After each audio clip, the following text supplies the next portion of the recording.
Hey everyone, so this is part 2 of the chassis build. I'm reassembling all the suspension parts and axles and making this thing a rolling chassis. So stick around for the video, I hope you like it.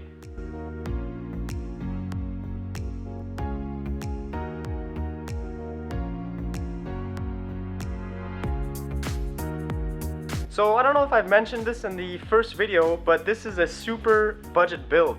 There's no buying like just crazy expensive brand new parts. I can't afford it. I see a lot of builds where people just sort of buy everything new and then install it, and while that's extremely satisfying to look at, having a brand new truck, well, it's not really realistic in dealing with what I have, and I'm just trying to make it as nice as possible, have a nice running daily truck at the end of this build.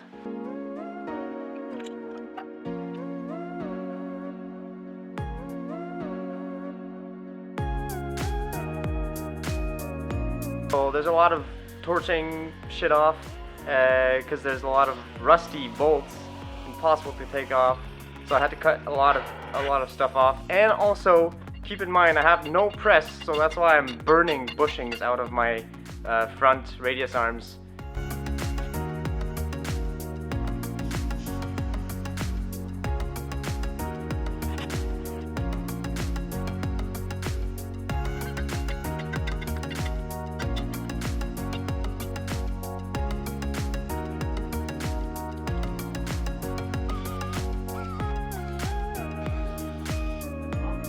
Here are those little brackets that I put in the muriatic acid, so it really cleaned them up pretty nicely. Now they're all raw steel.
So all the parts are degreased now. I'm just gonna paint them with the paintbrush. Doesn't really matter.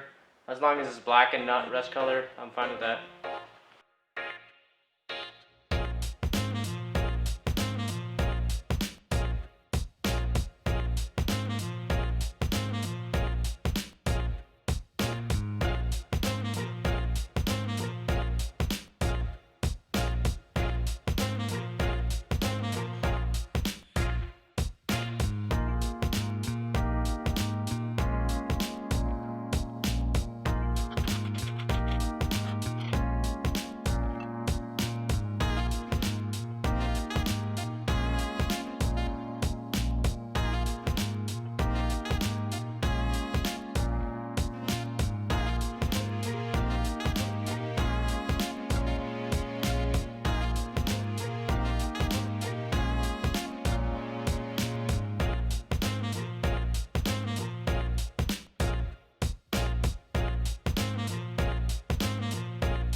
Alright, so I just got the first bush in, and surprisingly I was able to just hammer this in with the proper sized bushing pusher.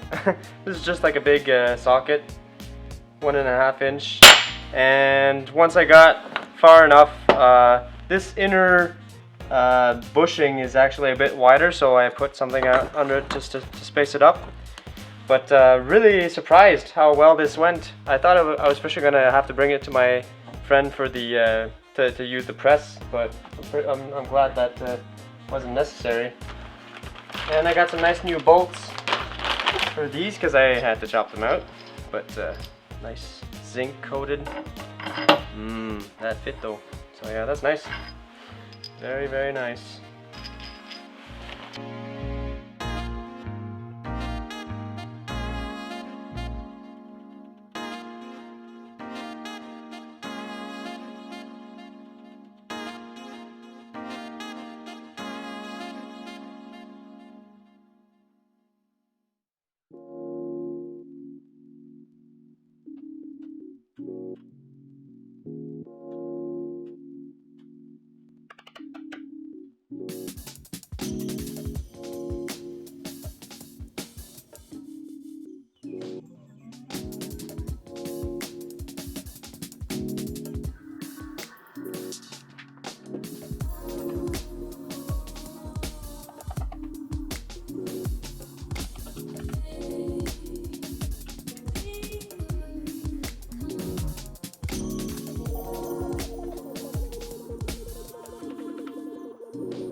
I put the rear swing arms here with the new bushings. These are really way too luxurious for this build, but they came with the truck, so no big deal.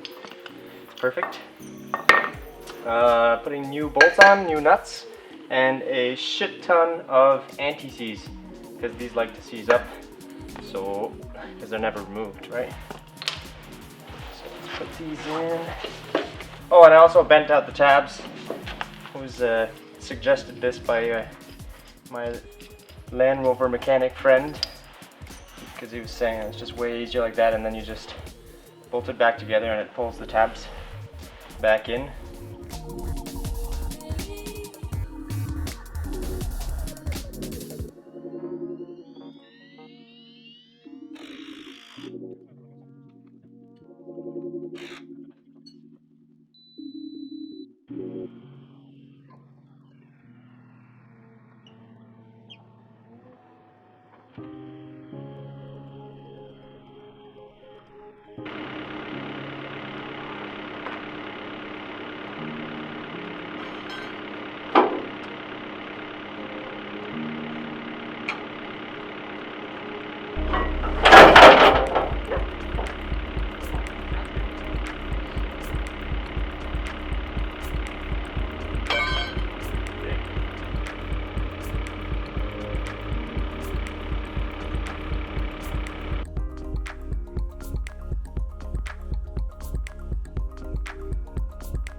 just got the rear axle on. The shocks are not on, but I attached it with the swing arms and springs.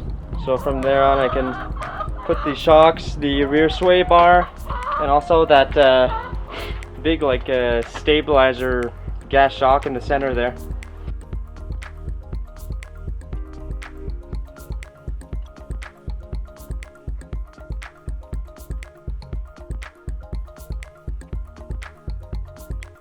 Both like that. Oh, because I was looking at this. No. Yeah, so that's the actual loop. That one's up. The loop is up top. So this goes like this, and this goes like this. And then I gotta...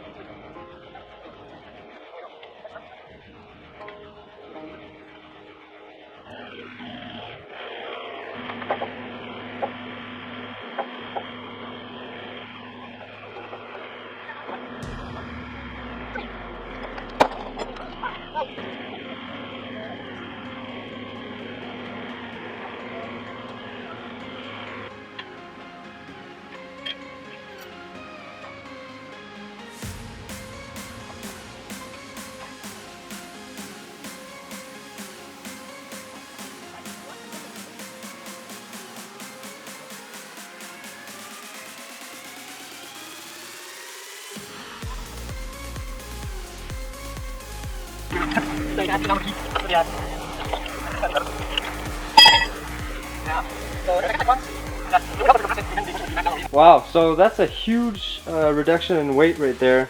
I removed the rear, it's a gas shock, but it's designed so that it adjusts to the addition in weight in the back. So you put more weight in the back and it's supposed to like jack up the truck by itself. But it's kind of garbage and never works, especially with the age that this truck has. So you can chop it off and just this is a new ball joint on this, so I just replaced that and run it like that. It'll attach to your A-arm arms in the back there.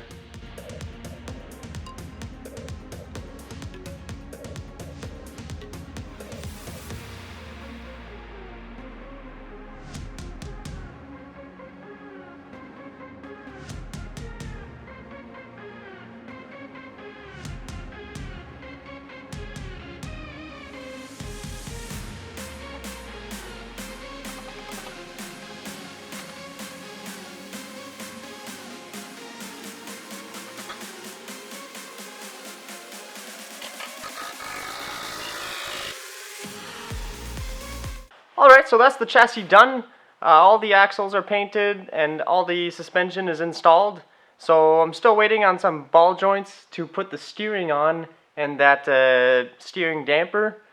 And I'm gonna wait on the rear sway bar because I don't know. I think I have to rebuild the tank support. So I'm gonna have to do that, and probably the top one too. They're rotten right out. So I need to figure something out for that. I'm probably gonna fab an aluminum one. I think would probably be the best, so that it doesn't rot out again. Or make it just with a thin band steel like they made it from the factory. And that's pretty much it for the chassis, I think. So I'm gonna clean up the transfer case and install it, so then we can get all the drive shafts on, transfer case, get as much parts off of the ground as possible and onto the truck so that I'm not working with those in my way. And I don't know if you guys have noticed the amount of parts up there, but I'm gonna have to go through that and filter a bit what we still need for this build, because it's taking up a humongous amount of space. It's the second truck entirely in parts. So the cool thing about this whole truck that I got is that there was a lot of new parts. So I don't know, you've probably seen in the video that there's a lot of new bushings, like mostly all new purple bushings, and just those front, those are rear? Yeah, rear radius, rear swing arms. Those bushings are like 72 pounds for the two. So that's like $130 Canadian. That's ridiculous. I'd never be putting that kind of money on like new bushings, but since we have them, it's really nice. And also, new brake flex hoses. So these are really nice. Mixed change of the rusty hoses. So really nice. I don't know if they're actually any good, but they're better than rusty brake lines. So I'll take it. And I've yet to find my TDI parts car. So if I come across a cheap one, I'm definitely going for a more modern TDI. So I hope you liked the video. If you have any comments or questions on the build, suggestions even, and also like, I'm not a professional Land Rover mechanic, as you can tell. So if you guys have any like tips to make things easier, definitely comment down below. And yeah, I'm learning a lot on this build, and I can't wait to learn more. So stick around for part 3.